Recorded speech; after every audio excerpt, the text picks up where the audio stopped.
أَوَلَمْ يَتَفَكَّرُوا فِي أَنفُسِهِمْ مَا خَلَقَ اللَّهُ السَّمَاوَاتِ وَالْأَرْضَ وَمَا بَيْنَهُمَا إِلَّا بِالْحَقِّ وَأَجَلٍ مُّسَمًّى وَإِنَّ كَثِيرًا مِّنَ النَّاسِ بِلِقَاءِ رَبِّهِمْ لَكَافِرُونَ۔ السلام علیکم ورحمۃ اللہ وبرکاتہ۔ بسم اللہ الرحمن الرحیم۔ قرآن نے کھولے راز اور میں ہوں ڈاکٹر کمل کیسر۔ ناظرین، جب ہم بات کرتے ہیں کریشن کی، اللہ سبحانہ وتعالیٰ کی تخلیق کی، تو بہت انٹرسٹنگ فیکٹ ہے، اور وہ یہ کہ اللہ سبحانہ وتعالیٰ نے سب سے پہلے عرش بنایا، پھر قلم بنایا، پھر تقدیر بنائی، آدم علیہ السلام کو بنایا تب جب تمام مخلوقات کو بنا لیا۔ اور جب آدم علیہ السلام کو بنایا تو جیسے سورہ صاد کی آیت نمبر 71 میں آتا ہے، اِذْ قَالَ رَبُّكَ لِلْمَلَائِكَةِ إِنِّي خَالِقٌ بَشَرٌ مِّن طِينٍ، جب تمہارے پروردگار نے فرشتوں سے کہا میں مٹی سے انسان بنانے والا ہوں۔ یعنی یہ انسان جو ہے، جب اس کو تخلیق کیا گیا تو اس کے لیے پہلے گھر بنایا گیا، اس کے رہنے کا انتظام کیا گیا۔ انسان کو تخلیق ایسے کیا گیا کہ اس کی ضروریات، اس کے اسباب، اس کی انٹرسٹ کے لیے سب چیزیں پیدا کی گئیں، اور اسی لیے ہم دیکھتے ہیں کہ انسان اب ان چیزوں سے اگر فائدہ اٹھائے اور اس کو سمجھے تو کتنا ضروری ہے۔ تو آج ہم بات کریں گے کہ انسان کی تخلیق اور اس کی شروعات آدم علیہ السلام سے۔ میرے ساتھ میری مہمان موجود ہیں ڈاکٹر عالیہ اکرم، جو کہ اسسٹنٹ پروفیسر ہیں عربک لینگویج اینڈ لنگوسٹکس میں، چیئر پرسن ہے فیکلٹی آف عربک میں، اور ساتھ ہیں سائمہ، جو کہ قرآن اور سائنسز کو بہت خوبصورتی سے بلینڈ کر کے ہمیں بتاتی ہیں، اور بہت عرصے سے بچوں کو، بڑوں کو اور بہت سے لوگوں کو قرآن بھی سکھاتی ہیں۔ السلام علیکم ورحمۃ اللہ وبرکاتہ۔ وعلیکم السلام ورحمۃ اللہ وبرکاتہ۔ جی، ہم بات کر رہے ہیں آج تخلیق کی، تو ڈاکٹر عالیہ میں آپ سے جاننا چاہتی ہوں کہ انسان کی جب تخلیق کا ہم ذکر کرتے ہیں تو کہیں انسان کا ذکر آتا ہے قرآن پاک میں اور کہیں تخلیق آدم کا ذکر آتا ہے، تو ان دونوں میں کیا فرق ہے؟ اقرأ بسم ربک الذی خلق، پہلی وحی، خلق الانسان من علق، اس میں اللہ تعالیٰ نے ساتھ ہی ذکر کر دیا کہ میں نے انسان کو بنایا ہے۔ یہاں انسان کا لفظ استعمال ہوا ہے۔ ٹھیک، اب انسان یعنی اس مخلوق انسانی کے لیے 2-3 لفظ آئے ہیں نا قرآن پاک میں، ایک تو یہ انسان، انسیہ، الناس، یہ سب اسی روٹ ورڈز ہیں۔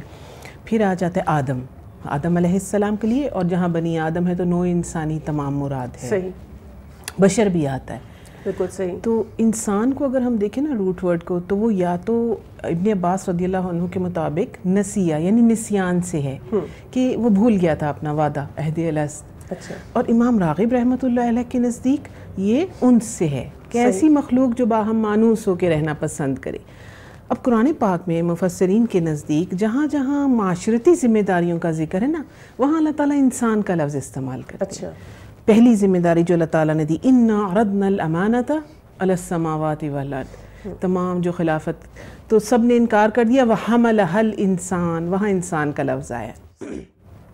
وَوَصَّيْنَا الْإِنسَانَ بِوَالِدَيْهِ حُسْنًا، دوسری یعنی اپنے والدین کے ساتھ حسن سلوک والی ذمہ داری۔ تو بظاہر یہ ہے کہ جہاں جہاں معاشرتی ذمہ داریاں ہیں وہاں انسان کے ساتھ اللہ تعالیٰ جہاں تاریخی پہلو کا ذکر کرتے ہیں نا اللہ تعالیٰ، جیسے فرشتوں نے سجدہ، وَإِذْ قُلْنَا لِلْمَلَائِكَةِ اسْجُدُوا لِآدَمَ، وہاں آدم علیہ السلام یا بنی آدم، اہل عہد الست کا جہاں ذکر ہوگا، جہاں فرشتوں نے سجدہ کیا، جہاں شیطان سے مکالمہ، وہاں آدم۔ جہاں انسان کی ضروریات زندگی سے متعلق کوئی بات ہو، جیسے کفار مکہ انکار کرتے تھے نا کہ ہم ایسے بندے، ایسے اس کو کیسے رسول مان لیں جو ہماری ہی طرح کھاتا پیتا ہے اور بازاروں میں چلتا ہے، تو وہاں بشر کا لفظ آتا ہے، تو وہ ہماری طرح کا ہی بشر ہے۔ بالکل۔ سائمہ، ہم بات جب کرتے ہیں انسان کی تخلیق کی اور پھر ہم ذرا سائنسز کو دیکھتے ہیں، اپنی کتابیں کھولیں تو وہاں پر ہمیں کانسیپٹ نظر آتا ہے ایولیوشن کا، ڈاروینزم کا، اور یہ ایک ایسی موومنٹ ہے جس نے ہمارے یوتھ کو اپنی گرپ میں لیا ہوا ہے۔ تو یہ کیا نظریہ ہے اور اسلام اس کے بارے میں کیا کہتا ہے؟ جی، بسم اللہ الرحمن الرحیم۔ ڈارون کے نظریے کے مطابق جو زندگی کی ابتدا ہوئی وہ ساحل سمندر پر پانی سے ہوئی. صحیح. اس پانی میں ایک کائی نمودار ہوئی, اس کائی میں حرکت شروع ہو گئی اور اس سے زندگی کی ابتدا ہوئی. پھر اس سے مختلف نباتات پیدا ہوئے. پھر جرثومہ حیات ترقی کرتے کرتے over a period of time یہ ایک پردار اور یہ بازوں والے حیوانات بنے. اچھا. پھر یہ اس ترقی کرتے ہوئے ورٹیبریٹ اینیملز میں تبدیل ہو گئے. دس از ہز تھیوری. اور پھر آگے جا کے یہ کہتے ہیں کہ یہ ورٹیبریٹ اینیملز جو ہیں ریڑھ والے ہڈی والے یہ آہستہ آہستہ جا کے ایپس بنے over a period of time. صحیح. اور ایپس سے پھر ارتقاء کا جو عمل تھا وہ ہوتا گیا, ایولیوشن ٹک پلیس, اور اس سے پھر انسان کی طرح کا ایک جانور بنا جو ابھی فہم اور تکلم اور اس طرح سوچنے کے قابل نہیں تھا. ٹھیک ہے. پھر it took time and then human being was evolved, یعنی انسان جو کہ سوچنے سمجھنے اور بولنے کے قابل تھا. صحیح. اچھا, اس نے اپنی ایک کتاب میں جو 1859 میں اس نے لکھی the origin of species by natural selection, تو اس نے کچھ اصول بنائے. اچھا. اور ان میں سے ایک اصول یہ تھا کہ جو سلیکشن ہوتی ہے یا سروائیول آف دا فٹسٹ, جیسے ہم کہتے ہیں نا تنازع للبقاء, تو زندگی کے قائم رہنے کے لیے کشمکش. اس میں اس نے یہ پیش کیا کہ for example if you take the example, اگر ولڈ بیسٹ کا لے, جنگلی بیل کا, اور وہ طاقتور ہو اور مضبوط ہو, ہیلدی ہو, اور وہ کسی ایریا میں گھاس کے پیچ پہ قبضہ کر لیں, تو اس کے لیے مزید سروائیول ممکن ہو جاتی ہے کیونکہ کھانے کا اس کا انتظام ہو جاتا ہے. اور جو اسی اسپیشی کے کمزور ہوتے ہیں اور ناتواں ہوتے ہیں تو وہ آہستہ آہستہ ختم ہو جاتے ہیں, کمزور تر ہو کے دے گیٹ ایکسٹنگوشڈ, وہ ایکسٹنکٹ ہو جاتے ہیں. دوسرا جو اس کا اصول تھا وہ طبعی انتخاب, جس کو نیچرل سلیکشن کہتے ہیں. ٹھیک ہے. اور اسی میں بھی اگر آپ یہ مثال لیں اسی ولڈ بیسٹ کا جو کہ ہیلدی ہے اور جو کہ مطلب ایک بڑی مسافت طے کر سکتا ہے, اپنی حفاظت خود کر سکتا ہے, اپنے کھانے کا انتظام کر سکتا ہے, تو نیچر اکارڈنگ ٹو ہم لیٹس اٹ سروائیو. اور یہ جو فطرت ہے وہ جو ان میں کمزور ہوتے ہیں اس کو خود بخود ختم کر دیتی ہے. تیسرا جو اس کا ہے وہ ماحول سے ہم آہنگی ہے, ایڈیپٹیشن. اچھا. اور اس میں اس نے اگر مثال کے طور پر آپ شیر کو لیں جو کہ ایک گوشت خور درندہ ہے, اور اس کو فطرت نے پنجے دیے اور نوکیلے دانت دیے گوشت کھانے کے لیے, شکار کرنے کے لیے. اب اگر ایک عرصہ دراز تک اس کو گوشت نہ ملے تو پھر اس میں رفتہ رفتہ دو سچویشنز ہو سکتے ہیں, یا تو وہ بھوک کے مارے ختم ہو جائے, اور یا تو وہ ایسی کوئی ایڈیپٹیشنز اپنے اندر لائے اس کے عضو میں کہ اس کے دانت بھی تبدیل ہو جائے اور وہ نباتات کھانا شروع ہو جائے, اور اس نباتات کے کھانے کے لیے ان کے اندرونی جو عضو ہے اس میں بھی تبدیلیاں نظر آئیں. مثلاً کہ اس کے انٹسٹائنز وغیرہ جو ہے وہ لمبی ہو جائے جیسے کہ ایک نباتات کھانے والے جانور کی ہوتی ہیں. ٹھیک ہے. اچھا, اس تھیوری کے بارے میں کہ اس نے جب کہا کہ ایپ سے انسان ایوالو ہوا ہے, خود اپنی زندگی میں ہی اس نے کہا کہ میری اس تھیوری میں کچھ مسنگ لنکس ہیں, بالکل ہے, جس سے میں اس کو پروف نہیں کر پا رہا. لیکن it suits me for the time being کہ جو کویسچنز آتے ہیں اس سے ریلیٹڈ ان کو میں آنسر کر پاتا ہوں. اسلام اس کے بارے میں کیا کہتا ہے جی, وہ یہ ہے کہ جہاں تک یہ بات کرتا ہے کہ زندگی شروع ہوئی پانی سے, وہاں تک ہم اس سے اگری کرتے ہیں, کیونکہ اللہ سبحانہ و تعالیٰ نے قرآن میں بھی یہی فرمایا, اور ہم نے ہر زندہ چیز کو پانی سے پیدا کیا. اس کے بعد جو مولیکولر بایولوجسٹس کی اوپینین اگر آپ دیکھیں تو وہ یہ کہتے ہیں کہ اس تھیوری کو اگر آپ سوچیں تو وہ ایسا ہے کہ آپ اپنے امیجنیشن کو اس بات پر ابھار رہے ہیں کہ آپ دراصل ایپ سے ایوالو ہوئے. تو اگر یہ سچویشن ہے تو پھر دنیا میں کہیں نہ کہیں کوئی ایسی مخلوق ہونی چاہیے تھی جو کہتے ہیں نا ایپ مین, ایپ اور انسان کے درمیان کی کوئی چیز موجود ہونی چاہیے تھی, جو کہ نہیں ہے, کیونکہ ہمیں اپنی زندگی میں تو یہ پروسیس رکا ہوا ہی نظر آ رہا ہے. جی بالکل. تو وہ تو صرف مائتھولوجی میں آپ کو ملتے ہیں. بالکل. جہاں تک قرآن کا تعلق ہے تو اللہ سبحانہ و تعالیٰ فرماتے ہیں کہ میں نے تو انسانوں کو آدم علیہ السلام اور حوا کے جوڑے سے پیدا کیا. اچھا, اسی تھیوری میں ایک اور بات انہوں نے کی ہے, یہ جو مختلف رنگ ہے لوگوں کے, یہ کہتے ہیں کہ جو سفید فام لوگ ہیں وہ چمپینزی کے اولاد ہیں, جو سیاہ فام ہے وہ گوریلا اس کے اینسیسٹرز ہیں, اسی طرح جو لمبے ہاتھوں والے سرخ انسان ہے, سرخ ہاتھوں والے وہ تگنان بندر کے ہیں. اچھا, اسلام میں ہمیں مورخین یہ بتاتے ہیں کہ مختلف رنگوں والے انسان تو سیدنا نوح علیہ السلام کے بیٹے حام, سام, یافس کے اولاد ہیں. اور یہ حضرات اسی پہ مطلب دے آر آن اٹ کہ چمپینزی گوریلا سے انسان. میں آپ کے پاس دوبارہ آتی ہوں کیونکہ ابھی آپ کے پاس ہمیں بہت سے حقائق ہیں ہمیں بتانے کے لیے. ڈاکٹر عالیہ, آپ سے میں یہاں جاننا چاہوں گی کہ جیسے قرآن پاک میں آتا ہے وَمَا خَلَقْتُ الْجِنَّ وَالْإِنسَ إِلَّا لِيَعْبُدُونَ, تو اللہ تعالیٰ نے جن اور انس کو اپنی عبادت کے لیے پیدا کیا، کیا یہ حقیقت ہے اور ہم کیسے اس کے اوپر غور و فکر کر سکتے ہیں؟ مجھے تو پھر یہی طریقہ سمجھ آتا ہے کہ اگر ہم آیت کو پہلے لنگوسٹکلی دیکھیں، یعبدون دیکھیں نا، عبادت کے لیے، عبد اس کا روٹ ہے، اور عبادت یعنی اگر آپ اصطلاحی معنی میں دیکھیں تو کسی کے سامنے انتہائی عاجزی اور انکساری کرنا. وَعْبُدُ اللَّهَ جب کہا جاتا ہے نا قرآن، تو اللہ تعالیٰ کے سامنے انتہائی عاجزی اور انکساری کے ساتھ آؤ. عبد کا جب ہم روٹ ورڈ دیکھتے ہیں تو اس کے دو میننگز آتے ہیں پریکٹیکلی. ایک تو غلام، ایک بندہ. غلام کے میننگ میں قرآن پاک میں آیا ہوا الحر بالحر والعبد بالعبد، آزاد کے بدلے آزاد، غلام کے بدلے غلام. لیکن جب بندے کے میننگ میں آتا ہے تو پھر اس کے مزید آپ دیکھیں کہ آگے شاخیں ہیں. ایک تو یہ کہ جو اللہ کے خالص بندے بن کے رہتے ہیں، اس کے لیے اللہ تعالیٰ عبد کا، اور اس میں انبیاء کے لیے بھی اللہ تعالیٰ عبد کا لفظ استعمال کرتے ہیں. وَاذْكُرْ عَبْدَنَا ایوب عبداً شکورا، نوح علیہ السلام کے لیے. الحمدللہ الذی انزل علی عبدہ الکتاب، محمد صلی اللہ علیہ وسلم کے لیے یہاں قرآن پاک کے نازل ہونے کا ذکر ہوا. دوسرے بندے وہ ہیں جو مال کے بندے، درہم کے بندے، جاہ و جلال کو پسند کرنے والے بندے. حضرت محمد صلی اللہ علیہ وسلم نے خود فرمایا تعیسا عبد الدرہمی تعیسا عبد الدینار، ہلاک ہوا درہم کا بندہ، ہلاک ہوا دینار کا بندہ. جب اس قسم کی بندگی آئے تو وہ غلامی ہے. اچھا اللہ تعالیٰ. اور پھر یہاں پہ میں یہ بھی لنگوسٹکلی بتانا چاہوں گی کہ جمع قرآن پاک میں جب استعمال ہوتی ہے، جب ایک ورڈ دو میننگ دے رہا ہوتا ہے تو اس کی دو جمع ہوتی ہیں، اور وہ دو جمع ہمیں بتاتی ہیں کہ یہاں پہ کون سا مراد ہے. عبد اگر عابد اللہ کا عبادت گزار بندہ مراد ہے تو وہاں اس کی عباد جمع آئے گی، وعباد الرحمن الذین یمشون. اور اگر غلام مراد ہے کسی بھی چیز کا، عبداللات ہے، عبدالعزیٰ، عبدالشمس ہے، تو وہاں پہ عبید جمع آئے گی. وما انا بظلام للعبید، اللہ تعالیٰ خود کہہ رہے ہیں کہ چاہے کوئی بندہ سورج کو مطلب عبادت پوجا کرتا ہے، کسی کی بھی کرتا ہے، کسی کی، میں اس پہ ظلم نہیں کرتا. جو کچھ اس کے ساتھ ہوتا ہے اس کے اپنے اعمال کا نتیجہ. صحیح. And can you guess عباد الشمس کس پھول کا نام ہے؟ یہ تو آپ ہی بتائیں. سن فلاور. اچھا اس کا کام کیا ہے؟ صبح جب سے سورج نکلتا ہے نا، وہ اس کے ساتھ ساتھ ساتھ ساتھ اپنا رخ بدلتا رہتا ہے. تو یعبدون پریکٹیکلی یہی ہے. صرف نماز روزے کا نام نہیں ہے، زندگی کے ہر معاملے میں ہم نے ساری زندگی اللہ تعالیٰ کی طرف دیکھتے رہنے اور اس کے مطابق اپلائی کرتے جائیں. ٹھیک ہے، بالکل صحیح آپ کہہ رہی ہیں. جی سائمہ، تھوڑا سا اور ہمیں مزید بتائیں کہ اسلام اور ڈارونزم جو ہے، اس کو کوئی کنکلوڈنگ ریمارکس اگر آپ کے پاس ہے کہ کیسے پھر ہم فائنلی اس کو لے کے دیکھ سکتے ہیں.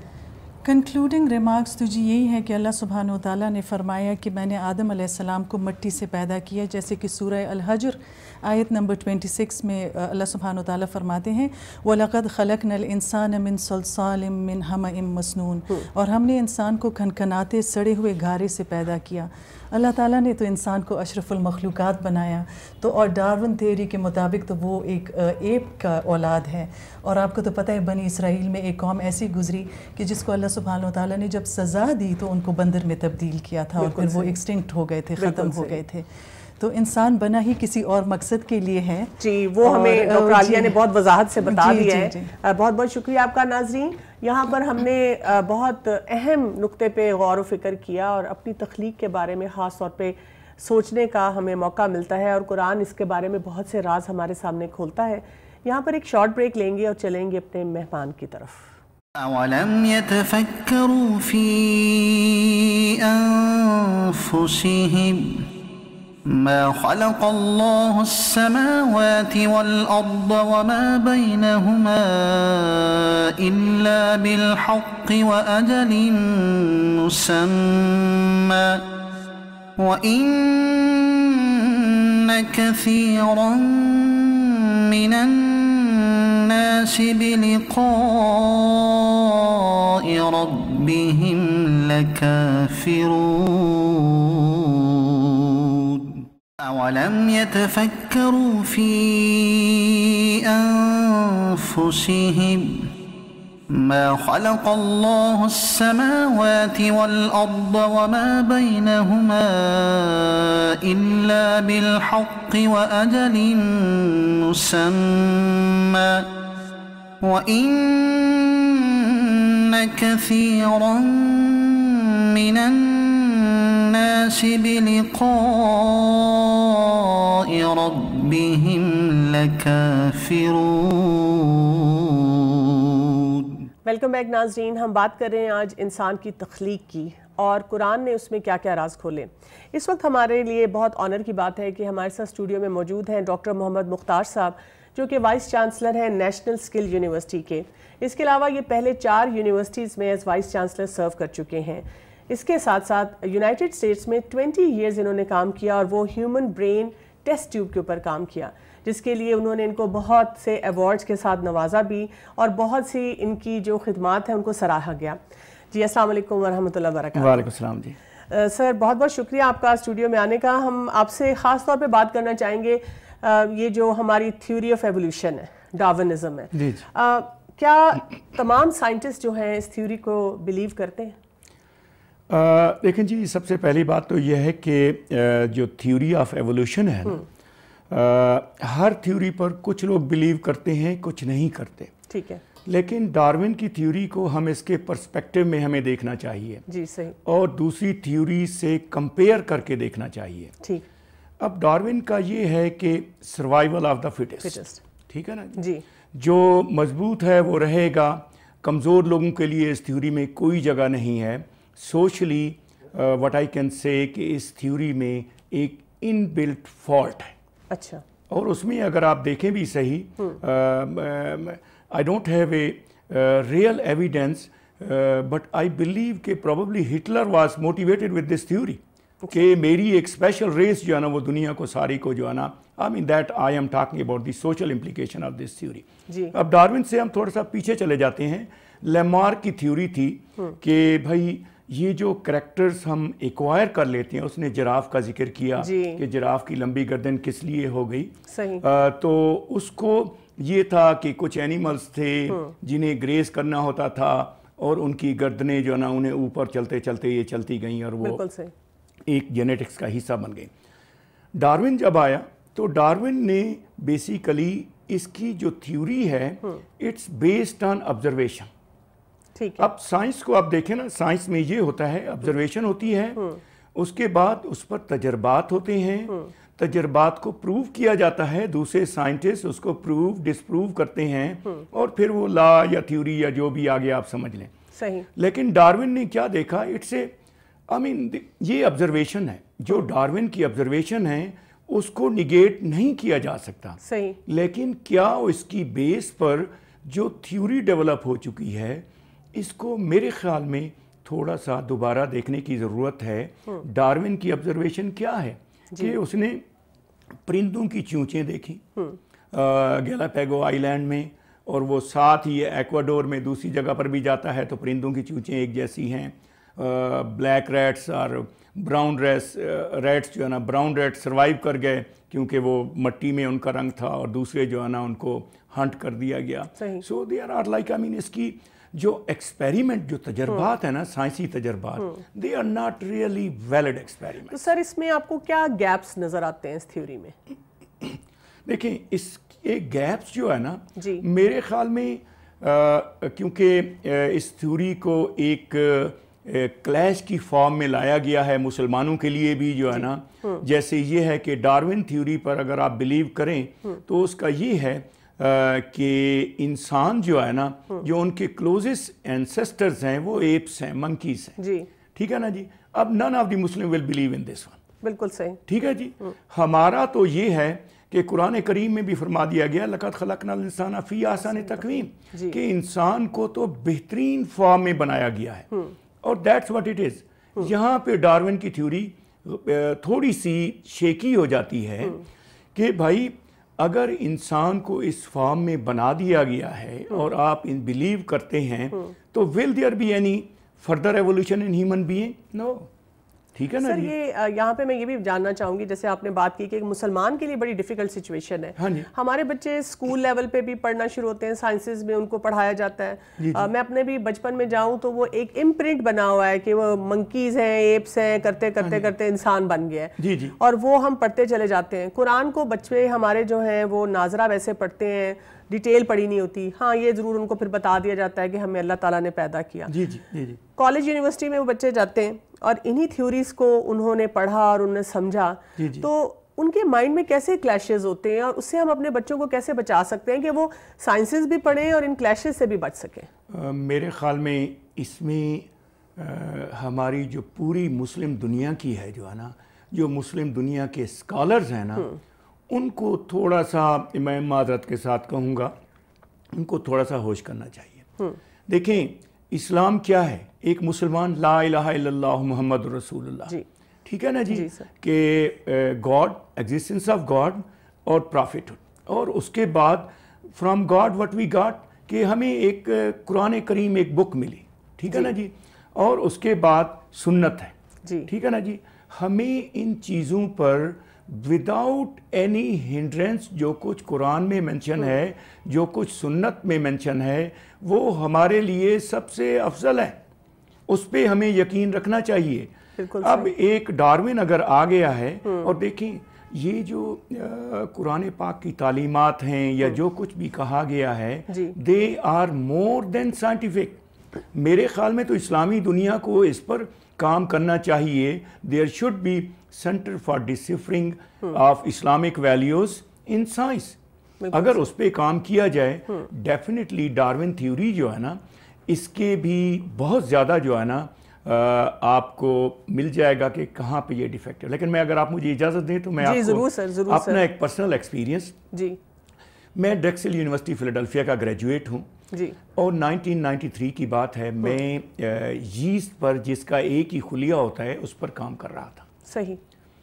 تو ایک بہت ہی اچھا سائنٹیفک پیپر آتا ہے کہ یہ انسان کا ہر سیل جو ہے نا، جو گندے مادے ہیں ان کو ایکسکریٹ کرتا ہے، اور ہمارے جسم میں سسٹم ہیں جو باہر جاتے ہیں. صحیح. اب یہ جو ییسٹ جس کا ایک خلیہ ہوتا ہے، وہ سیل بھی وہی کام کرتا ہے. صحیح. تو ایک بہت ہی پیپر جس کا بہت ہی زیادہ اس کو پڑھا گیا، secretory pathways are conserved from yeast to human neuron.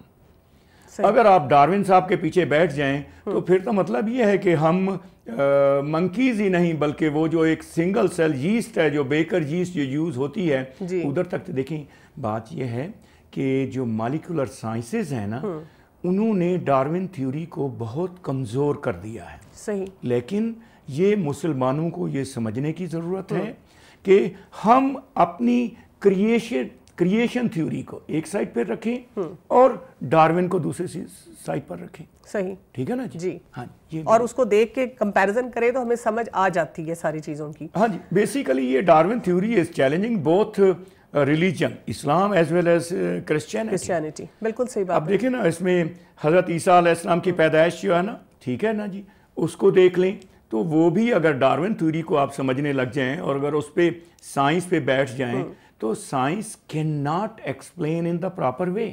And same is the Adam and ایو جو ہے نا. سر یہاں پہ میں، ماشاءاللہ آپ کا اتنا ایکسپیرینس ہے، میں آپ سے یہ بھی جاننا چاہوں گی کہ یہ جو ہماری مختلف علمی فیلڈز ہیں، جیسے ہم سیکولر ایجوکیشن کے نام سے بولتے ہیں، اور ایک طرف وہ ہوتی ہے، اور دوسری طرف جو ہے جب ان میں لوگ ایڈوانسز میں جاتے ہیں تو ایسا دماغ بن جاتا ہے کہ وہ دین کو، ریلیجن کو لک ڈاؤن کرنا شروع کر دیتے ہیں. ہمارا یوتھ آج کل کا اس ڈیلیما میں ہے، وہ کہتا ہے کہ جی سائنسز اتنی آگے نکل چکی ہیں کہ انہوں نے ریلیجن کو پیچھے چھوڑ دیا ہے.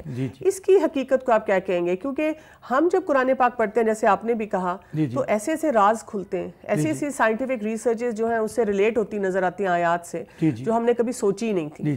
تو یہ جو مسئلہ ہے، اس کو کیسے دیکھا جائے اور اس گیپ کو کیسے فل کیا جائے؟ دیکھیں، اس میں سب سے پہلی بات تو یہ ہے کہ حدیث مبارکہ بھی ہے کہ علم حاصل کرو چاہے آپ کو چین تک بھی کیوں نہ جانا پڑے. تو اس وقت چین میں جب یہ حدیث مبارکہ یہ بیان کی گئی تو میرے خیال میں چین میں اسلامک نالج نہیں تھا. ٹھیک ہے، دیٹ واز ٹاکنگ اباؤٹ کہ جو جنرل دوسرے علوم ہیں. اب اس میں ہماری جو کوتاہیاں ہیں، ہمیں ان کو دیکھنا چاہیے. ہمیں اپنے بچوں کو، ہمارے تعلیمی نظام کو، جو بیسک جو پہلے 10 سال ہیں پڑھائی میں، اس میں ان کو ریلیجیس ایجوکیشن اتنی اچھی دے دی جانی چاہیے کہ وہ اگر کہیں پہ کوئی کلیش فیل کرتے بھی ہیں، کہیں پہ کوئی سازش ہو رہی ہے to overwhelm the Islamic values, تو ہمارے بچے اس کو کور کر سکیں. صحیح. اب ایک جو ہے نا کمپیریٹیو ریلیجن جو کہ ہم نہیں پڑھاتے، ٹھیک ہے نا جی. میرے خیال میں پاکستان کے نظام تعلیم میں کمپیریٹیو ریلیجن ہونا چاہیے جی. اب اس میں ایک میری بیٹی جو ہے نا میں بات کر رہا ہوں فیلاڈلفیا میں، وہ بھی جب وہ اسکول میں تھی تو ایک دن آئی کہتی ہے dead I one the competition. میں نے کہا بیٹے what did you talk about? نے کہا you know what there were different growths and I was like defending the Jews. ٹھیک ہے نا جی. تو اس نے کیونکہ وہ کمپیریٹیو ریلیجن اس نے پڑھا ہوا تھا اپنے مڈل اسکول میں، تو اس نے اتنے اچھے طریقے سے اس کو ڈیفائن کیا، بیان کیا. تو Islam is the super religion, Islam is the last religion of the world. لیکن اس میں ہمیں اپنے بچوں کو اتنی اچھی تعلیمات دینی چاہیے، بلکہ سب سے زیادہ جو میں اہم سمجھتا ہوں نا وہ ماؤں کو جو ہے نا امپاورمنٹ کرنی چاہیے. بالکل صحیح. Mother should be very well trained, only then we can go for the next. Sir اس وقت آپ وائس چانسلر ہیں اسکل یونیورسٹی میں، اسکلز کے اوپر کام کر رہے ہیں، اور ماشاءاللہ بہت سے لوگ جو پڑھ رہے ہوں گے اور ایکسیل کر رہے ہوں گے، ریسرچز کر رہے ہوں گے. تو جو سائنسز پڑھنے والے لوگ ہیں، جو سائنٹسٹ ہیں ہمارے، اور وہ مسلمان بھی ہیں، تو کیا ان کو بھی قرآن پڑھانے کی اس طرح ضرورت نہیں ہے کہ ان کو سمجھ آئے کہ اللہ سبحانہ وتعالیٰ نے جو کچھ بتایا ہے وہ ایک لیونگ ریالٹی ہے، ہر دور میں اس سے ہمیں جو کچھ پتہ چلتا ہے وہ کہیں پہ بھی سائنس سے کلیش نہیں کر رہا. تو یہ بھی تو گیپ ہے جہاں پہ ہم دیکھتے ہیں کہ دینی لوگوں میں گیپ ہے کہ وہ سائنسز سے ڈر رہے ہیں، تو ہمارے سائنسدان بھی تو دین سے بہت زیادہ ڈر رہے ہیں. نہیں، ایسی بات نہیں ہے. ٹھیک ہے نا جی. جو ایک چیز میں اس چیز پر تو اکتفا کروں گا آپ سے کہ ہمارے جو سائنٹسٹ حضرات ہیں جو ہے نا وہ ریلیٹیولی ریلیجن پر تھوڑی توجہ دیتے ہیں. اچھا، میں اس سلسلے میں آپ کو 2 ایگزامپل دوں گا. جی. ایک تو یہ ہے کہ حدیث مبارکہ الجنت تحت اقدام الامہات. ہمارے اگر علماء کرام سے کہا جائے یا سائنٹسٹ سے کہا جائے کہ بھائی اس کی سائنسی ریزن کیا ہے، اب سائنس نے یہ بتا دیا ہے، اور اس میں یہ تھا کہ کچھ مائیں ایسی ہیں جن کے ہاں بچے نہیں ہو سکتے. جی. ان میں یہ ہوتا ہے کہ ان کے خلیے جو ملاپ کرتے ہیں ایک کریشن کے لیے، اس خلیے میں ایک چھوٹا سا آرگینیل ہوتا ہے جسے مائٹوکانڈریا کہتے ہیں. اب وہ دوسری ماں کا مائٹوکانڈریا لے کے اگر اس ماں کو دے دیا جائے تو وہ ماں بچہ پیدا کر سکتی ہے. کیونکہ مائٹوکانڈریا ایک ایسا آرگینیل ہے جو کہ ہمیں ہر وقت انرجی پرووائڈ کرتا ہے. ہاتھ ہلا رہا ہوں، آنکھ کھول رہا ہوں تو یہ انرجی اس کے لیے چاہیے ہوتی ہے. تو اسی لیے حدیث مبارکہ بھی اس سے ویریفائی ہوتی ہے، الجنت تحت اقدام الامہات. دوسری بات جو ہے نا وہ ہے social values. Look at the حضرت ابراہیم علیہ السلام، حضرت اسماعیل علیہ السلام کی. ٹھیک ہے نا جی. قرآن پاک میں اس کے بارے میں مینشن کیا گیا ہے، سیکریفائس کا مینشن کیا گیا ہے. ٹھیک ہے نا جی. اب یہ ہے دی animal which is being sacrificed like the way the Islamic ways. تو اس میں وہ اس کی کوشش یہ ہوتی ہے کہ اس کا سارا بلڈ نکال دیا جائے. اب یہ سائنٹسٹ جانتے ہیں کہ جتنے بھی بیماریاں پھیلانے والے خطرناک وائرسز ہیں وہ خون میں گردش کرتے ہیں. صحیح بات ہے. ٹھیک ہے جی. تو ہمیں بیسیکلی جو ضرورت ہے وہ اس چیز کی ہے کہ جو سائنٹیفک انوینشن آ رہی ہیں ان پہ اسلامک اسکالر غور و خوض کریں اور ان کو عین اسلام کے مطابق بیان کریں. بہت بہت شکریہ سر آپ کا. ناظرین، مجھے امید ہے کہ آج ہم نے جو کچھ یہ بات کی ہے ڈارونزم پہ، اس سے آپ کو کلیئرٹی آئی ہوگی کہ کہاں کہاں پہ آپ نے اپنے بچوں کو، اپنی فیملیز کو ایجوکیٹ کرنا ہے، اور کہاں کہاں پر ہم نے جو ہے اپنے دماغ کو کھولنا بھی ہے. یہاں پہ لیں گے ایک شارٹ بریک اور پھر چلیں گے اپنے اگلے سیگمنٹ کی طرف. أَوَلَمْ يَتَفَكَّرُوا فِي أَنفُسِهِمْ مَا خَلَقَ اللَّهُ السَّمَاوَاتِ وَالْأَرْضَ وَمَا بَيْنَهُمَا إِلَّا بِالْحَقِّ وَأَجَلٍ مُّسَمًّى وَإِنَّ كَثِيرًا مِّنَ النَّاسِ بِلِقَاءِ رَبِّهِمْ لَكَافِرُونَ أَوَلَمْ يَتَفَكَّرُوا فِي أَنفُسِهِمْ ما خلق الله السماوات والأرض وما بينهما إلا بالحق وأجل مسمى وإن كثيرا من الناس بلقاء ربهم لكافرون. ویلکم بیک ناظرین. بات ہم کر رہے ہیں انسان کی تخلیق پہ اور دیکھ رہے ہیں کہ قرآن نے کیا کیا راز کھولے. میرے ساتھ موجود ہیں سائمہ. جی سائمہ, بات ہم نے کی تھی ڈارونزم پہ بھی اور انسان کی تخلیق پہ بھی. قرآن پاک میں ہم دیکھتے ہیں کہ ایک جگہ آیا ہے کہ انسان کو مٹی سے بنایا گیا, اور ایک اور جگہ پہ آتا ہے ذکر کہ سپرم سے بنایا گیا. تو اس میں کیا کوئی کانٹرڈکشن ہے؟ جی بسم اللہ الرحمن الرحیم. اللہ سبحانہ و تعالیٰ سورہ القیامہ آیت نمبر 37 میں فرماتے ہیں الم یکن نطفۃ من منی یمنا, یعنی کیا وہ ایک گاڑھا پانی کا قطرہ نہیں تھا جو ٹپکایا گیا, یعنی انسان سپرم سے بنا. ٹھیک ہے نا. سورہ الحج میں آیت نمبر 9 میں بھی اللہ سبحانہ و تعالیٰ فرماتے ہیں کہ ہم نے تمہیں مٹی سے پیدا کیا. آج سائنس ہمیں یہ بتاتی ہے کہ وہ سارے ایلیمنٹس جو ایک انسان کے باڈی میں موجود ہیں وہ تمام کے تمام ایلیمنٹس کم یا زیادہ مقدار میں زمین میں پائے جاتے ہیں, سوائل میں موجود ہے. تو یہ تو ایک سائنٹیفکلی پروون بات ہو گئی کہ انسان مٹی سے بنا. ٹھیک ہے. دوسری بات یہ ہے کہ یہ کانٹرڈکشن اس لیے نہیں ہے کہ کانٹرڈکشن کہتے ہیں دو کنفلکٹنگ سٹیٹمنٹس کو جن میں تضاد ہو.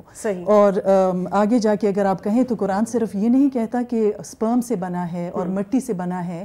اللہ سبحانہ وتعالی سورہ الفرقان ورس نمبر 54 میں ہمیں یہ بتاتے ہیں کہ انسان پانی سے بنا ہے. وَهُوَ الَّذِي خَلَقَ مِنَ الْمَاءِ بَشَرًا فَجَعَلَهُ نَسَبًا وَسِحْرًا وَكَانَ رَبُّكَ قَدِيرًا. وہ ہے جس نے پانی سے انسان کو پیدا کیا, پھر اسے نسب والا اور سسرالی رشتوں والا پیدا کیا, یعنی بنایا, اور تمہارا رب ہر چیز پر قادر ہے. تو یہ کانٹرڈکشن نہیں ہے. دیکھیں یہ ویریس چیزیں ہیں, سٹیجز ہیں جن سے انسان بنایا گیا. وہ جیسے ایسا ہی ہے کہ ایک اسکالر نے بہت خوبصورت طریقے سے اس کو ایکسپلین کیا. وہ کہتے ہیں یہ کانٹرا ڈسٹنکشن ہے. مثال کے طور پہ اگر آپ کہیں کہ فلاں شخص بہت ہی جنرس ہے, کائنڈ ہے, ٹروتھفل ہے, تو یہ اس کی ویریس کوالٹیز ہو جاتے ہیں, نہ کہ کانٹرڈکشن. اور اگر آپ کسی شخص کے بارے میں یہ کہیں کہ فلاں شخص بہت سچا ہے لیکن بہت جھوٹا بھی ہے, اب یہ تضاد ہو جائے گا نا. تو جو قرآن نے ہمیں سمجھایا اس میں سٹیجز کا بتایا ہے. مجھے آپ کی ساری ایکسپلینیشن سن کے یہ بھی خیال آ رہا ہے کہ جب بھی ہم ایسی آیات پڑھیں, لیکن اگر ہم سطحی طرح سے پڑھیں گے تو پھر ہمیں کانٹرڈکشن نظر آئے گی, پھر ہمیں نہیں سمجھ آئے گا. لیکن جب ہم اس کی گہرائی میں جائیں اور اس کو سمجھنے کی کوشش کریں اور اس کے لنگوسٹکس پہ بھی غور کریں تو پھر ہی قرآن کی طرف سے وہ راز سارے کھلتے جاتے ہیں. اچھا, ایک اور چیز بھی بتائے گا کہ جب ہم آدم علیہ السلام کی بات کرتے ہیں تو آدم علیہ السلام کو زمین پر نائب کے طور پہ بھیجا گیا تھا. تو اس کے لیے بھی ہمارے پاس بہت سی لرننگ ہے کہ اللہ سبحانہ وتعالیٰ نے کیسے ان کی پریپریشن کی, کیسے ان کو ٹرین کیا, ان کی رہنمائی کی, اور اسے ہمیں اپنے لیے بھی بہت سے اسباق ملتے ہیں. ایسا ہے کہ اللہ سبحانہ وتعالیٰ نے جب آدم علیہ السلام کو خلیفہ بنا کر بنانے کا ارادہ کیا تو فرشتوں سے اس کے بارے میں بات کی. سورہ البقرہ آیت نمبر 30 کو اگر آپ دیکھ لیں, وَإِذْ قَالَ رَبُّكَ لِلْمَلَائِكَةِ إِنِّي جَاعِلٌ فِي الْأَرْضِ خَلِيفَةً, جب تیرے رب نے ملائکہ سے کہا کہ میں اپنا نائب بھیجنے والا ہوں زمین پر. اور آگے اگر آپ جا کر دیکھیں تو پھر علم کی بہت ضرورت ہوتی ہے, ایک لیڈر کو علم والا ہونا چاہیے. ٹھیک ہے نا. تو اللہ سبحانہ وتعالیٰ نے اس کا بھی انتظام کیا اور کہا وَعَلَّمَ آدَمَ الْأَسْمَاءَ كُلَّهَا, یعنی ساری چیزوں کی جو جس علم کی ان کو ضرورت تھی وہ ساری کی ساری ان کو دے دی. پھر اس کے بعد اگر آپ دیکھتے ہیں کہ فرشتوں سے جب ان آدم علیہ السلام میں اپنی طرف سے روح پھونکی تو فرشتوں سے اس کو سجدہ کروایا, یعنی he was shown at that time کہ you are ashraf amongst the مخلوقات. ان کی سپیریورٹی کو اسی جگہ پہ ظاہر کر دیا اللہ سبحانہ وتعالیٰ نے. پھر علم کی بنیاد پر ہی تو وہ اشرف المخلوقات بنے. پھر یہ کہ شیطان کا رویہ جو سامنے آتا ہے کہ اس نے بہت ہی عبادت گزار بنتا تھا اور زہد اور مطلب عبادت کرتا تھا بہت زیادہ, لیکن اس کے اندر تکبر تھا. تو اللہ سبحانہ وتعالیٰ جو فرماتے ہیں نا کہ میں نے آپ سب کو امتحان کے لیے پیدا کیا, تو آپ دیکھیں آدم علیہ السلام اور حوا کا امتحان جنت کی مرحلے سے ہی شروع ہوا, اور اللہ سبحانہ وتعالیٰ نے ابلیس کو بھی آزمایا کیونکہ اللہ کو اس کے دل کے اندر کے تکبر کا علم تھا اور اللہ اس کو ایکسپوز کرنا چاہتے تھے. تو اس طرح اس نے تکبر کا شکار ہو کے جب مطلب مردود ٹھہرایا گیا اور وہ رد کیا گیا. ٹھیک ہے نا. اور ویسے بھی ہمیں یہ نظر آتا ہے کہ آزمائش ہر ایک کے لیے ہے, لیکن لوگوں کا جو ریئیکشن ہوتا ہے یا اس کو کیسے دیکھتے ہیں آزمائش کو، وہ فرق ہو سکتا ہے. بہت فرق ہوتا ہے جی. یا تو آپ اس سے وہ کہتے ہیں نا کہ کندن بن جاتا ہے سونا، اور یا یہ ہوتا ہے کہ آپ کے شیطان کی طرح کا رویہ ہوگا تو پھر آپ اور بھی خدا نخواستہ اللہ کی رحمت سے دور ہو جاتے ہیں. دوسرا یہ کہ ساتھ ہی اپنے اینیمی سے وارن کیا اللہ سبحانہ وتعالیٰ نے آدم علیہ السلام کو. اللہ سبحانہ وتعالیٰ فرماتے ہیں فَقُلْنَا يَا آدَمُ إِنَّ هَذَا عَدُوٌّ لَكَ وَلِزَوْجِكَ فَلَا يُخْرِجَنَّكُمَ مِنَ الْجَنَّةِ فَتَشْقَىٰ، کہ اے آدم علیہ السلام دیکھو یہ تمہارا دشمن ہے شیطان، ایسا نہ ہو کہ وہ تم کو اور تمہاری بیوی کو جنت سے نکال دے تو تم مشقت میں پڑ جاؤ. Now all these are parts of trainings, they are do's and they are don'ts. ٹھیک ہے نا. پھر اگر آپ دیکھیں تو اللہ سبحانہ وتعالیٰ نے سورہ الاعراف 20 اور 29 کا میں ترجمہ بتا دیتی ہوں کہ شیطان دونوں کو بہکانے لگا اور تاکہ ان کی صدر کی چیزیں جو ان سے پوشیدہ تھی وہ ان پہ کھل جائے، اور وہ کہنے لگا کہ وہ میں تمہارا خیر خواہ ہوں اور اللہ نے تمہیں اس درخت سے اس لیے روکا ہے تاکہ تم ہمیشہ زندہ نہ رہو یا تم فرشتے نہ بن جاؤ. another weak point of a human being. وہاں سے اس نے اٹیک کیا اور خیر خواہی کی شکل میں اٹیک کیا اور قسمیں کھائی. ٹھیک ہے. نتیجتاً کیا ہوا کہ اللہ سبحانہ وتعالیٰ ناراض ہوئے کیونکہ آدم علیہ السلام سے غلطی ہوئی اور ان کی بیوی سے وہ دونوں پھسل گئے، اس کے بہکاوے میں آئے. تو اللہ سبحانہ وتعالیٰ نے کہا قال اہبطا منہا جمیعا بعدکم لبعد عدو، یعنی بیچتے ہوئے بھی وارن کیا کہ amongst you some of you are enemies to others، یعنی شیطان is your enemy and even amongst humans some may be enemies to some، ایک دوسرے کے دشمن ہو، ایک دوسرے کے دشمن ہو. پھر اگر آپ دیکھیں تو اللہ سبحانہ وتعالیٰ نے وہ گلٹ دیکھا آدم علیہ السلام کی، کیونکہ وہ تو ایک غلطی تھی، ایک پھسلن تھی، جان بوجھ کر تو انہوں نے غلطی ہی نہیں کی تھی. تو اللہ سبحانہ وتعالیٰ، اور ویسے بھی یہ کہ جب ایسی پھسلن یا ایسی کوئی واقعات میں بات آتی ہے وہ ہمارے لیے کتنی ایک آسانی پیدا ہو جاتی ہے، ہمیں سمجھ آ جاتی ہے کہ جب ہم پھسلیں گے تو ہم نے کیا کرنا ہے، تو کیا کرنا ہے. تو یہی گائیڈنس پھر اللہ سبحانہ وتعالیٰ نے اس کا بھی انتظام کیا. فَتَلَقَّىٰ آدَمُ مِن رَبِّهِ كَلِمَاتٍ فَتَابَ عَلَيْهِ إِنَّهُ هُوَ التَّوَّابُ الرَّحِيمُ. ٹھیک ہے نا. اور پھر اس کے بعد انہوں نے وہ جو دعا کی ربنا ظلمنا انفسنا وَإِن لَمْ تَغْفِرْ لَنَا وَتَرْحَمْنَا لَنَكُونَنَّ مِنَ الْخَاسِرِينَ. تو ہوا یہ کہ اگر دیکھا جائے آدم علیہ السلام کو اللہ سبحانہ وتعالیٰ نے اپنے ہاتھ سے مٹی سے بنایا، پھر اس میں اپنی طرف سے روح پھونکی، پھر اس کو علم دیا. جیسے کہ پہلے میں مینشن کر چکی ہوں کہ ایک لیڈر کو، ایک خلیفہ کے لیے علم والا ہونا بہت زیادہ ضروری ہے. پھر اس علم کی بنا پہ فرشتوں سے سجدہ کروایا، اگین علم کی امپورٹنس کا پتہ چلتا ہے. پھر دوسرا یہ کہ شیطان نے قسمیں کھائی اپنی خیر خواہی کو بتانے کے لیے کہ آئی ایم یور ویل وشر. تو اس میں بھی بہت سیکھنے کی باتیں ہیں کہ ضروری نہیں ہے کہ جو شخص ہمارے پاس قسمیں کھا کر آئے اپنی خیر خواہی کے اور ہمیں سبز باغ دکھائیں تو ہم اس کو فالو کر لیں. انسان کو ہمیشہ الرٹ رہنا چاہیے، اپنے آنکھ اور کان کھلے رکھنے چاہیے، اور ضروری نہیں ہے کہ ہر قسمیں کھانے والا سچا ہو اور ہر سبز باغ دکھانے والے کو بلائنڈلی بھی فالو نہیں کرنا چاہیے. اسی وجہ سے اللہ نے ہمیں وہ شعور دیا ہے، وہ عقل دیا ہے جس کو ہمیں استعمال کرنا ہے دنیا میں بھی. ٹھیک ہے. پھر اس کے بعد اگر آپ دیکھیں تو آدم علیہ السلام کو اللہ سبحانہ وتعالیٰ نے زمین پہ خلافت دی. اللہ تعالیٰ نے کچھ چیزوں پر ان کو قدرت دی اور کچھ چیزوں کو ان کو عاجز رکھا. ان چیزوں سے کچھ چیزیں دکھا دی، کچھ پوشیدہ رکھی، جیسے جنات وغیرہ ہو گئے. ٹھیک ہے نا. کچھ چیزوں میں مکمل تسلط دیا اور کچھ چیزوں کو یعنی ان کے مکمل اختیار میں دیا کہ تمہیں حق ہے، اختیار ہے اس میں کہ تم کس طرح استعمال کرتے ہو.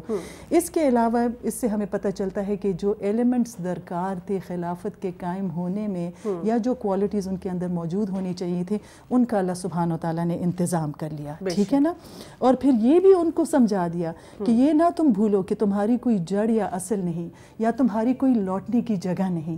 ایک جگہ ہے جو تم واپس لوٹ کر جاؤ گے، اور اگر دنیا میں تمہیں کسی سے مدد چاہیے ہوگی تو ایک مددگار ایسا ہے کہ تمہیں وہ سارا مدد مہیا کرے گا جس کی تمہیں ضرورت ہوگی. شرط یہ ہے کہ مانگنا آنا چاہیے، عاجزی ہونی چاہیے. اب اگر آپ دیکھیں نا اس سے جو لرننگ کی بات مجھے لگی وہ بہت اس طرح خوبصورت تھی کہ آدم علیہ السلام اور شیطان کے رویوں کے فرق کو اگر انسان دیکھے. آدم علیہ السلام نادم ہوئے، انہوں نے عاجزی اختیار کی، انہوں نے معافی مانگی تو اللہ سبحانہ وتعالیٰ نے صرف معاف نہیں کیا، ان کو چن لیا، پیغمبر بھی بنا لیا. سٹیٹس دیکھیں نا کتنا ایلیویٹ ہو گیا توبہ کے بعد. دوسرا یہ کہ شیطان نے جو تکبر کیا تو وہ ہمیشہ کے لیے مردود، اس نے جان بوجھ کر کیا، وہ پسلا نہیں تھا، اس سے غلطی نہیں ہوئی تھی. تیسرا یہ کہ اللہ سبحانہ وتعالیٰ نے جب ہمیں دنیا میں بھیجا ہے نا تو ہمیں کچھ مناہی کے بارے میں بتایا ہے، اور ان مناہی یعنی ڈونٹس سے اللہ سبحانہ وتعالیٰ ہماری حفاظت کرتے ہیں، اور کچھ ڈوز بتائیں things to do کا لسٹ کرنے کے کام بتائیں. اس کے ذریعے ہمارے ایمان کو قوت ملتی ہے جب ہم وہ کرتے ہیں. اور جب آدم علیہ السلام میں عبودیت آئی تو ان کی غلطی نے ان کو داغدار نہیں کیا. ٹھیک ہے نا.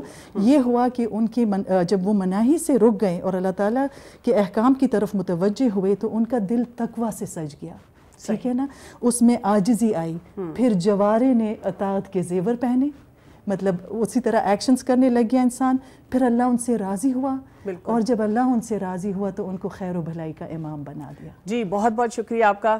تو ناظرین, ہم نے آج بات کی ہے تخلیق کی. ہم پیدا ہوئے, کیسے پیدا ہوئے, کن مراحل سے گزرے, آدم علیہ السلام کے بارے میں ہم نے جانا, اور یہ بھی دیکھا کہ ہماری سائنسز کیا بتاتی ہیں. تو جب ہم اپنے گھروں میں خود سائنسز پڑھیں, اپنے بچوں کو پڑھائیں, تو ہمارے اندر کلیئرٹی ہونی چاہیے. ہمیں وضاحت سے پتہ ہونا چاہیے کہ قرآن پاک نے کیا کیا راز ہمارے لیے کھولے ہیں, آدم علیہ السلام کے بارے میں, تخلیق کے بارے میں. اور یہاں پر ہمیں شیطان کے بارے میں بھی پتہ چلا کہ اس نے کیسے آدم علیہ السلام کو اور حوا کو بہکایا تھا, دونوں کو بہکایا تھا. اور اس بہکاوے میں کیا تھا کہ ہمیشہ تم رہو گے. اور آپ دیکھیں آج کے دور میں بھی ایسی ہی کوششیں ہو رہی ہیں کہ کچھ ایسا کام کر دیا جائے کہ ہمیں ہمیشگی مل جائے. اور ایک اور چیز جو ہمیں آخر میں ضرور وضاحت کے ساتھ اپنے بچوں کو بھی بتانی چاہیے اور اپنے لیے بھی رکھنی چاہیے, ہمارا دین ہمیں ایک بہت خوبصورت بیلنس دیتا ہے کہ ہم نے اللہ کی عبادت بھی کرنی ہے اور علوم کو بھی حاصل کرنا ہے. علم حاصل کر کے پھر ہم نے دیکھنا ہے کہ ہم اللہ کے عبد بہترین طور پہ کیسے بن سکتے ہیں. آپ سے اجازت چاہوں گی. السلام علیکم ورحمۃ اللہ وبرکاتہ. أَوَلَمْ يَتَفَكَّرُوا فِي أَنفُسِهِمْ مَا خَلَقَ اللَّهُ السَّمَاوَاتِ وَالْأَرْضَ وَمَا بَيْنَهُمَا إِلَّا بِالْحَقِّ وَأَجَلٍ مُّسَمًّى وَإِنَّ كَثِيرًا مِّنَ النَّاسِ بِلِقَاءِ رَبِّهِمْ لَكَافِرُونَ.